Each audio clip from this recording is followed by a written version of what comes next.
আজকের দিনটা আমার জন্য অনেক বেশি কষ্টের ছিল। প্রায় 1 মাস যাবৎ মায়ের কাছে ছিলাম। আজকে যখন সবাইকে ছেড়ে চলে আসতে হচ্ছিল, ওই সময়টা খুব কষ্ট হচ্ছিল।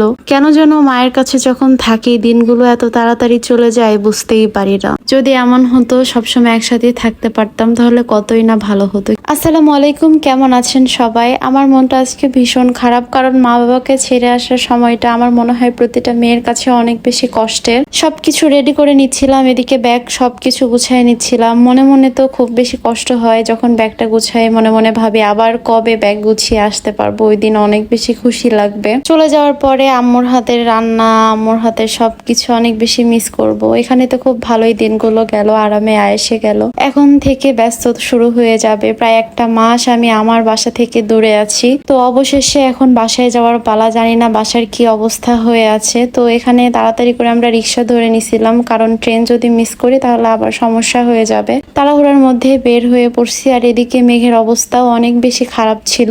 মনে মনে ভাবতেছিলাম আমার সাথে মনে হয় মেঘের অনেক বেশি মন খারাপ, এজন্য মেঘটাও মন খারাপ করে মেঘাচ্ছন্ন হয়ে আছে। দেখতে দেখতে স্টেশনে চলে আসলাম। স্টেশনে আসার পরে আমাদের ট্রেনটাও চলে আসলো। আমি গাজীপুরটাকে অনেক বেশি মিস করব। গাজীপুরবাসী আপনাদের সবাইকে মিস করব। তবে সমস্যা নাই, প্যারা নাই। ঢাকাতে গিয়ে আপনাদের সাথে খুব সুন্দর সুন্দর জায়গা কোথায় কি পাবেন সবকিছু শেয়ার করব। দেন আবার যখন গাজীপুরে আসবো তখন আবার আপনাদের প্রাণের গাজীপুর শহরের ভিডিও দিব। সবাই অবশ্যই আমাকে সাপোর্ট দিবেন।